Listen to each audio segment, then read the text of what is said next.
बिस्मिल्लाहिर्रहमानिर्रहीम। अ, आज की आपकी जो क्लास है वो हम स्टार्ट करेंगे एडिशन रूल से कि प्रोबेबिलिटी में एडिशन रूल कैसे परफॉर्म करते हैं एंड मल्टीप्लिकेशन रूल कैसे परफॉर्म करते हैं। अब सपोज कर लें when two events A and B are mutually exclusive events, the probability of A और बी अकर। तो जब आपके पास दो इवेंट्स हों ए और बी, आप अगर प्रोबेबिलिटी ऑफ इवेंट्स ए और probability of events B find करना चाहें तो वो कैसे फाइंड करेंगे। जब भी और वर्ड्स आएगा तो वहां पे आप एडिशन यूज करेंगे। देन उसका मतलब क्या होता है, प्रोबेबिलिटी ऑफ ए और probability of B that is equal to probability of A plus probability of B. लेकिन इसके लिए कंडीशन क्या होनी चाहिए, म्यूचुअली एक्सक्लूसिव होनी चाहिए। अब two events are mutually exclusive events और disjoint events if they cannot occur at the same time or they have no common outcomes in common। ठीक है, they have no outcomes in common। ऐसी property जिसके पास no outcomes common हो तो उसको हम क्या बोलते हैं, म्यूचुअली एक्सक्लूसिव इवेंट्स बोलते हैं या डिसजॉइंट इवेंट बोलते हैं। अब फर्दर एग्जांपल पे आते हैं। A pair of dice are thrown, find the probability of getting a total of either 5 or 11। The sample space has 36 outcomes when two dice are thrown। आपको पता है a pair of dice are thrown, pair का मतलब क्या होता है, दो dice हैं आपके पास। जब आप वो थ्रो कर रहे हैं, कह रहा है कि फाइंड द अब a pair of the dice are thrown, ये आपके पास जो स्टेटमेंट है ये आपके पास कंप्लीटली सैंपल स्पेस की स्टेटमेंट है। जब भी दो पेयर ऑफ डाइस आप थ्रोन करेंगे, आपके पास टोटल नंबर ऑफ आउटकम्स कितने होंगे, 36 होंगे, जो हमने प्रीवियसली डिस्कस किया है। Find the probability of getting totals of either 5 और 11। अब ये जो आपके पास क्या है, दो डिफरेंट इवेंट्स की प्रोबेबिलिटी मांग रहा है आपसे, कह रहा है कि प्रोबेबिलिटी फाइंड करें जबकि आप उनका सम करें तो दो इवेंट्स का सम करें उसका 5 आए और या तो 11 आए। ठीक है, the sample space has 36 outcomes when two dice are thrown. जब भी आप दो डाइस थ्रोन करेंगे आपके पास टोटल आउटकम्स कितने आएंगे, 36 आएंगे। अब let A B the events that a total of 5 occurs and B the events that total of 11 occurs। अब ए इवेंट्स जो आपके पास रिप्रेजेंट कर रहा है वो टोटल ऑफ 5 को occurs को रिप्रेजेंट कर रहा है, और जो बी इवेंट्स है वो रिप्रेजेंट कर रहा है टोटल ऑफ 11 को। Then the two events are, अगर आपके पास आप डाइस थ्रोन कर रहे हैं तो आपके पास जो ए इवेंट्स हैं वो क्या आ जाएगा, 1,4, 2,3, 3,2, 5, 4,1। क्योंकि इन सब का जो सम हम करेंगे वो आपके पास किसके इक्वल आ जाएगा, वो आपके पास 5 के इक्वल आ जाएगा। इसी तरह से जो इवेंट्स बी है उनका आप सम करेंगे तो वो आप किसके इक्वल आ जाएगा, 11 के इक्वल आ जाएगा। Then the events and we are mutually exclusive. हमने यहाँ पे ऑब्जर्व कर लिया दोनों इवेंट्स के पास कोई भी ऐसा सिंपल पॉइंट सेम नहीं है। एज द टोटल ऑफ 5 और 11 can not both occur together, therefore. तो इस केसेस में आपके पास जो फार्मूला होगा, एक्चुअली आपके पास पी और बी जो रिप्रेजेंट करता है, पी ए यूनियन बी को रिप्रेजेंट करता है। तो P A union B that is equal to probability of A plus probability of B. अब जो प्रोबेबिलिटी ऑफ ए है वो क्या होगा, यहाँ पे क्या है 1 2 3 4, टोटल 4 सैंपल पॉइंट्स हैं। तो क्या आ जाएगा 4/36। 36 का आपको रिप्रेजेंट कर रहा है sample number of the sample points in a sample space या number of outcomes in a sample space. तो बी का क्या होगा, बी में क्या है 2 है तो क्या आ जाएगा 2/36। तो इसको जब हम फर्दर सिंप्लीफाई करेंगे 1/6 आ जाएगा। अब एग्जाम्पल नंबर 2 है, the corporate research and development centers are 3 local companies have the following number of employees। अब यहाँ पे क्या है, 3 लोकल कंपनीज है, उसके पास जो नंबर ऑफ एम्प्लॉयज कितने हैं, यूएसए स्टील के पास है 110 है, अल्कुआ के पास जो है 750 है, बेयर मटेरियल साइंस के पास क्या है 250 है। तो टोटल नंबर ऑफ, अब यहाँ पे समझे, अगर हम इसका टोटल सम करेंगे तो वो क्या आ जाएगा। ठीक है, if a research employee is selected at random, find the probability that the employee is employed by USA Steel and Alcoa। आपके पास क्या कह रहा है, और Alcoa। आपके पास टोटल जो प्रोबेबिलिटी फाइंड करनी है वो किसकी फाइंड करनी है, फर्स्ट 2 इवेंट्स की प्रोबेबिलिटी फाइंड करनी है, थर्ड की नहीं फाइंड करनी है। अगर आप इन ऑल टू ऑल का सम करेंगे जो रिजल्ट आएगी वो क्या आ जाएगी, 1110 आ जाएगी। तो अब यहाँ पे प्रोबेबिलिटी हम फाइंड करनी है, प्रोबेबिलिटी ऑफ यूएसए स्टील और अल्कोआ, तो क्या आ जाएगा, probability of that is equal to probability of USA Steel plus probability of Alcoa. तो क्या आ जाएगा, यहाँ पे यूएसए स्टील के पास टोटल नंबर ऑफ पॉइंट्स कितनी है, 110 है, तो 110 अपॉन 1110 प्लस, अब प्रोबेबिलिटी, अब अल्कोआ के पास जो है वो क्या है 750 है, तो क्या आ जाएगा 750 डिवाइड बाय 1110 आ जाएगा। तो इसको फर्दर सिंप्लीफाई करेंगे, फाइनल जो रिजल्ट्स आएगी 86 अपॉन 111 आ जाएगी। तो यहां तक इसका आंसर आ गया। अब वन थिंग नोट आउट कर लें, the probability rule can be extended to the 3 और more events for 3 mutually exclusive events A and B, B and C. अगर आपके पास यही प्रोबेबिलिटी का जो रूल था पहले हमने 2 के लिए लिया था, अब इसको हम फर्दर जो है 2 इवेंट 3 और मोर इवेंट्स के लिए भी यूज कर सकते हैं। आपके पास क्या है, probability of A plus probability of B plus probability of C. ठीक है, इस तरह भी आप कर सकते हैं। अगर 4 इवेंट्स होंगे तो probability of A plus probability of B probability of C plus probability of D भी हो सकता है। Addition rule number 2, if A and B are not mutually exclusive then, अगर आपके पास ए एंड बी आपके पास क्या है, दो इवेंट्स हैं, वो म्यूचुअली एक्सक्लूसिव नहीं है। म्यूचुअली एक्सक्लूसिव क्यों, म्यूचुअली एक्सक्लूसिव का मतलब क्या था, ऐसा इवेंट जिसके पास कोई भी कॉमन इवेंट्स ना हो या आउटकम ना हो, उसको म्यूचुअली एक्सक्लूसिव बोलेंगे। अब यहाँ पे क्या कह रहा है कि ऐसा इवेंट जिसमें कम से कम एक जो है इवेंट सेम हो। ठीक है, तो इसको हम कैसे फाइंड करेंगे, प्रोबेबिलिटी ऑफ ए और B that is equal to probability of A plus probability of B minus probability of A and B. अब और जो रिप्रेजेंट करता है यूनियन को, एंड रिप्रेजेंट करता है इंटरसेक्शन को। एग्जांपल पे आते हैं, a single card is drawn at random from an ordinary deck of cards. Find the probability that it is either an S or a black. अब कह रहा है कि सिंगल कार्ड है आपके पास, वो आप ड्रॉन कर रहे हैं at random from deck, ordinary deck of the 52 ordinary deck of the cards. Find the probability that it is either S cards और ए ब्लैक कार्ड्स। अब आपके पास ये पता होना चाहिए कि total black card, total cards कितने हैं, 52 हैं, जिसमें 26 आपके पास रेड कार्ड्स होते हैं, 26 आपके पास ब्लैक कार्ड्स होते हैं।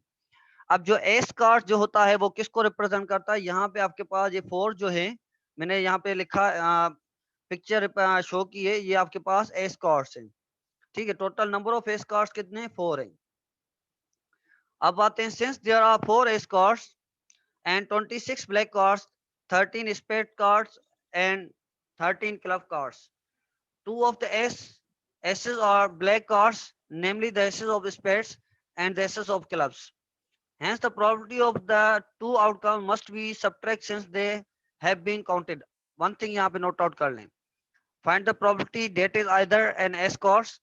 पहले कह रहा है कि probability S card की find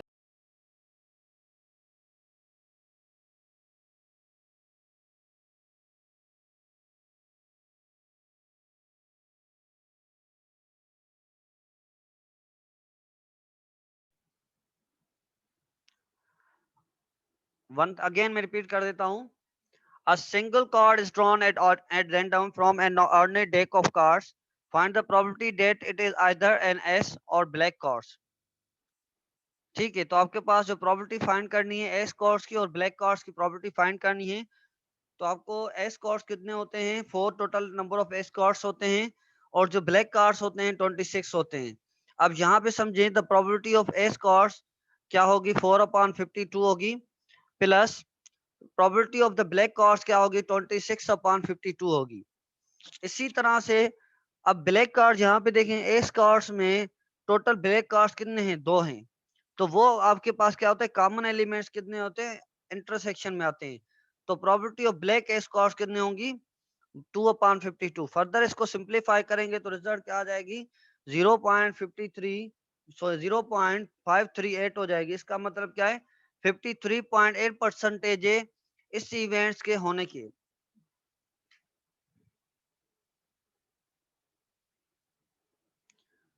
ठीक है, further example number second example पे आते हैं। In a hospital unit there are 8 nurses. अब एक हॉस्पिटल है जिसमें 8 नर्सेस हैं एंड 5 फिजिशियन, और 5 फिजिशियंस हैं। 7 nurses and the 3 physicians are female. अब उन 8 नर्सेस में से आपके पास 7 नर्सेस क्या हैं, फीमेल है, और 3 फिजिशियंस फीमेल हैं। तो बॉयज कितने होंगे, 1 और 2 होंगे। 1 नर्स हो सकता है और 2 बॉयज भी, फिजिशियन भी हो सकते हैं as a boys. If a staff person is selected, अगर स्टॉप पर्सन उसमें से सिलेक्ट कर रहे हैं, find the property that the subject is a nurse और mail.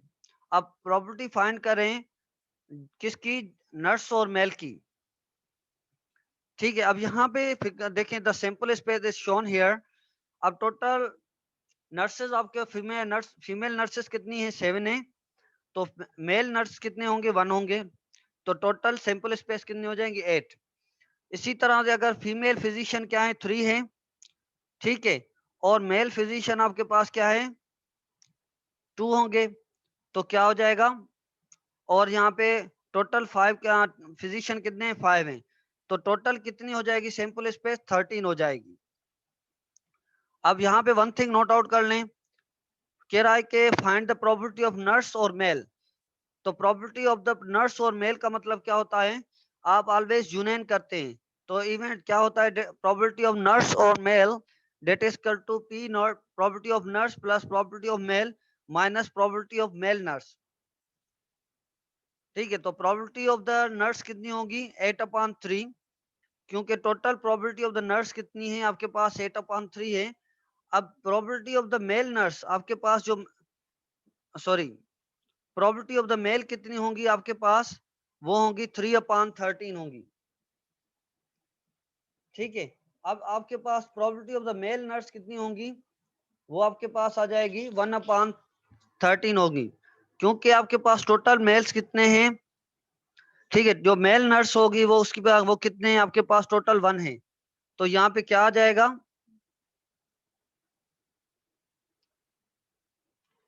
1/13 date is equal to 10/13। तो जब हम इस सब को ऑल टू ऑल को सोल्व करेंगे फर्दर, तो 0.769 आज की प्रोबेबिलिटी हो जाएगी। ठीक है, इस प्रॉब्लम को अब क्या है, for 3 events that are not mutually exclusive. अगर आपके पास 3 इवेंट्स हैं वो आपके पास म्यूचुअली एक्सक्लूसिव नहीं है, तो इसकी प्रोबेबिलिटी आप कैसे फाइंड करेंगे, प्रोबेबिलिटी ऑफ ए और प्रोबेबिलिटी ऑफ बी और probability of C that is equal to probability of A plus probability of B plus probability of C minus probability of A and B.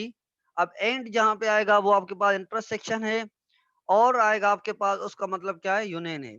तो इसी तरह से probability of A and C minus probability of A and C minus probability of B and C plus probability of A and B and C आ जाएगा। ठीक है, तो इस चीज को आप नोट आउट करें अच्छी तरह से।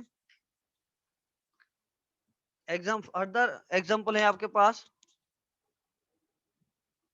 इसमें कह रहा है elementary school is offering 2 optional language classes.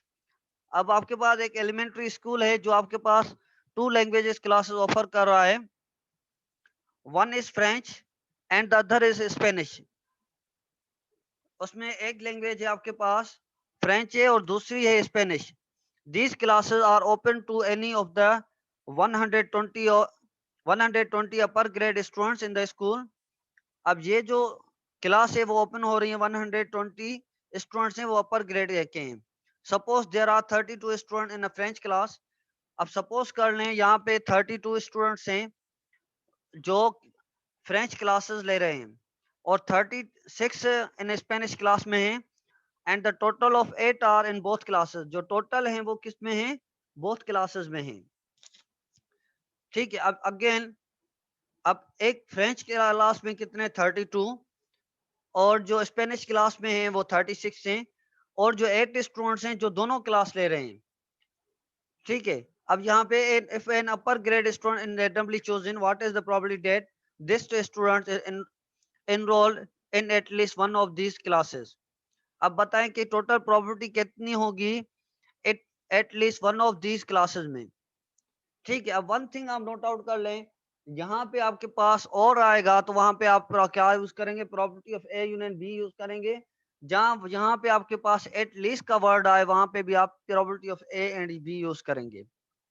ठीक है, अब जहाँ पे क्या है, probability of A and B, A union B है तो क्या आ जाएगा, that is equal to probability of A plus probability of B minus probability of A intersection B आ जाएगा। अब जो प्रोबेबिलिटी ऑफ ए रिप्रेजेंट करेगा वो किसको रिप्रेजेंट करेगा, 32 स्टूडेंट की प्रोबेबिलिटी को, और प्रोबेबिलिटी ऑफ बी जो रिप्रेजेंट करेगा 36 की को रिप्रेजेंट करेगा। और जो टोटल नंबर ऑफ कितने स्टूडेंट कितने होंगे, टोटल नंबर ऑफ जो है, ठीक है, 120 स्टूडेंट्स हैं। तो प्रोबेबिलिटी ऑफ ए क्या हो जाएगा, 32 अपॉन 120। तो प्रोबेबिलिटी ऑफ बी क्या हो जाएगा, 36 upon 100 1 upon 120 minus probability of A intersection B आ जाएगा 8 अपॉन 120। ठीक है, तो ये सारी चीजें यहाँ पे अवेलेबल हैं। तो अब हम इस फार्मूला में पुट करेंगे, जो फाइनली आंसर आ जाएगा वो 1/2 आ जाएगा। इसका मतलब क्या है, इस इवेंट्स के पास 50% चांसेस हैं अक्कर होने के। अब आपके पास है मल्टीप्लिकेशन रूल है, multiplication rule and conditional probability. Show that the addition rules are used to compute the probability for mutually exclusive and non-mutually exclusive events. आपने ऑलरेडी हमने पढ़ा था कि जो एडिशन रूल है वो म्यूचुअली एक्सक्लूसिव और नॉन म्यूचुअली एक्सक्लूसिव इवेंट्स के लिए यूज हो रहा था, but in this section we introduce the multiplication rule. So in multiplication rule we can be used to find the probability of the two or more events। अब यहाँ पे हम क्या करते हैं, probability of the two or more events की use करते हैं, फाइंड करते हैं डेट occurs in sequence, जो दोनों आपके पास occurs हो वो सीक्वेंस में हो।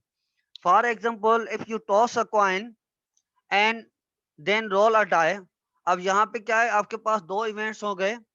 पहला इवेंट से आपके पास कॉइन टॉस कर रहे हैं और दूसरे में अ डाई रोल कर रहे हैं। You can find the probability of getting a head and a coin on a coin और एंड 4 ऑन अ डाई। अगर आप कोई भी एक कॉइन है उसको आप टॉस कर रहे हैं, वहां पे आप क्या है, एक हेड पे हासिल कर रहे हैं और जो डाई है रोल कर रहे हैं उसमें आपके पास 4 मिल रहा है। These two events are said to be independent. अब ये जो दोनों इवेंट्स हैं वो आपके पास इंडिपेंडेंट इवेंट्स हैं। अब ये इंडिपेंडेंट इवेंट्स क्यों कहलाते हैं, since the outcomes of the first event tossing a coin does not affect the probability of the outcomes of the second events rolling a die। अब दो इवेंट्स तभी इंडिपेंडेंट कहलाएंगे जब the probability of the first events does not affect on the probability of the second events. तो इस cases में हम क्या कहेंगे, जो दोनों इवेंट्स हैं वो आपके पास इंडिपेंडेंट इवेंट्स हैं। अब स्टेटमेंट है इंडिपेंडेंट इवेंट की, two events A and B are independent events if the fact that the A occurs does not affect the probability of B occurring। अगर दो इवेंट्स हैं वो आपके पास इंडिपेंडेंट तब कहलाएंगे जब फर्स्ट इवेंट्स होगा या सेकंड इवेंट्स फर्स्ट इवेंट पे कोई भी अफेक्ट नहीं करेगा। और जो दो ऐसे समझें कि दो इवेंट्स तब भी इंडिपेंडेंट कहलाएंगे जब एक दूसरे पे उसके जो है अफेक्ट ना पड़े। Here are other examples of the independent events: rolling a die and getting a 6, then rolling a second die and getting a 3। अब ये जो आपके पास क्या है, एक डाई है उसको आप रोल कर रहे हैं, आप 6 अचीव कर रहे हैं। अगेन उसको आप रोल कर रहे हैं आप, तो आप क्या अचीव कर रहे हैं, 3 अचीव कर रहे हैं। तो ये जो दोनों इवेंट्स हैं एक दूसरे पे अफेक्ट नहीं कर रहे हैं। अब क्या है, drawing a card from a deck and getting a coin. आप एक ताश के पत्ते फेंक रहे हैं, उसमें आपके पास क्या मिल रहा है, कॉइन मिल रहा है। अगेन उसको रिप्लेस कर रहे हैं, उसमें ऑर्डिनरी डेक में रख रहे हैं। ठीक है, and drawing a second card and getting a coin. One thing समझे, आपके पास 52 ताश के पत्ते हैं। अगर आप उन 52 में से रेंडमली एक ताश का पत्ता आप फेंक रहे हैं नीचे, तो आपको आप देख रहे हैं अब इसमें क्या मिला है, आपके पास कॉइन मिला है। अगेन उस ताश के पत्ते को उठाकर अगेन आप क्या कर रहे हैं, आ, उस कार्ड्स में रख रहे हैं जो 52 कार्ड्स थे। अगेन उसमें रखेंगे कार्ड्स में तो 52 अगेन हो जाएंगे। फिर अगेन आप रेंडमली एक कार्ड से फेंक रहेंगे तो अगेन आपके पास क्या मिल रहा है, कॉइन मिल रहा है। तो ये जो दोनों इवेंट से एक दूसरे पे कोई भी इफेक्ट नहीं हो रहा है। अब यहाँ पे समझे, To find the probability of the two independent events that occurs in sequence, you must find the probability of each events occurring separately and then multiply the answers. ठीक है, इस तरह से अगर दो इवेंट्स हैं आपके पास, उसको आप सेपरेटली अकर हो रहे हैं तो उसको आंसर को आप क्या करेंगे, मल्टीप्लाई करेंगे. For example if a coin is tossed twice, यहाँ पे समझिए अगर एक कॉइन है उसको हम 2 टाइम टॉस कर रहे हैं, ठीक है, तो आपके पास the probability of getting 2 heads, अब यहाँ पे आपके पास क्या है, 2 हेड आपके पास मिल रहे हैं, तो आपके पास की प्रोबेबिलिटी क्या होगी, 2 हेड की प्रोबेबिलिटी होगी आपके पास,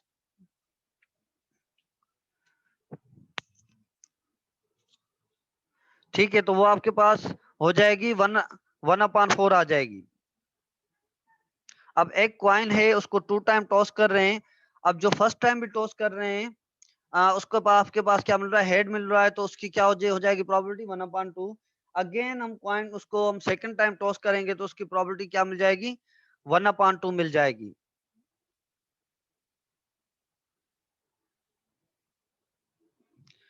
ठीक है, तो इसी तरह से आपके पास क्या आ जाएगा 1/4. This result can be verified by looking at the sample space. अब यहाँ पे क्या है, ये आपके पास सैंपल स्पेस है. अब प्रोबेबिलिटी ऑफ द हेड यहाँ पे कितनी टाइम अपीयर हो रहा है, 1/4 टाइम्स. अब अगेन इस चीज एग्जांपल को अगेन रिपीट कर देता हूँ. सपोज कर लें आपके पास 2 कॉइन्स हैं, अगर आप फर्स्ट टाइम टॉस कर रहे हैं, अब आपके पास क्या है, 1 कॉइन है, आप उसको 2 टाइम टॉस कर रहे हैं. आपको जो कॉइन है उसके बाद अपीयर इवेंट्स अपीयर कौन कौन से होंगे, या तो हेड होगा या तो टेल होगा, मतलब total number of points in sample space कितनी हो जाएंगी, 2 हो जाएंगी. अगर फर्स्ट टाइम टॉस किया आपके पास क्या हो रहा है, हेड मिल रहा है, तो कितना हेड मिला, 1, तो प्रोबेबिलिटी उसकी क्या होगी 1/2. अगेन आप टॉस करेंगे तो क्या मिल जाएगा, अगेन हेड मिल रहा है तो प्रोबेबिलिटी उसकी क्या होगी 1/2. तो दोनों को मल्टीप्लाई करेंगे तो रिजल्ट क्या आ जाएगी 1/4. अगेन अगर हम जैसे हम प्रीवियसली इस चीज को कैलकुलेट कर रहे थे, 2 टाइम टॉस कॉइन को टॉस कर रहे थे तो उसकी प्रोबेबिलिटी क्या मिलेगी, 1/4 मिल जाएगी. Again, another example है multiplication rule 1.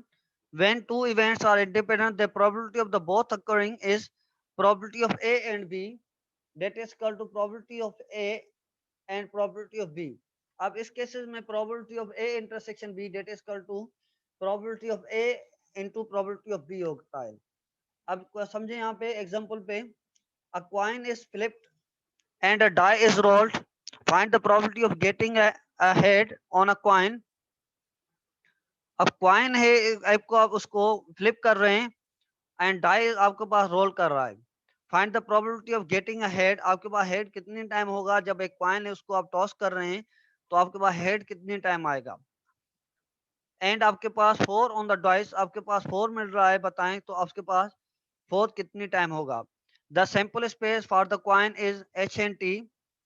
ठीक है, तो इसके पास कितनी total number of the points in sample space कितनी है, 2 है, तो प्रोबेबिलिटी ऑफ हेड कितनी हो जाएगी 1/2.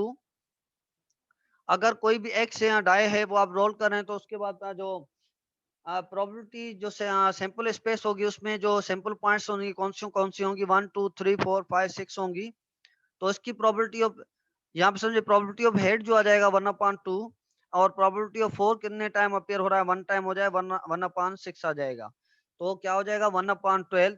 तो इसका मतलब क्या होगा, फर्दर सिंप्लीफाई करेंगे 0.083 आ जाएगा.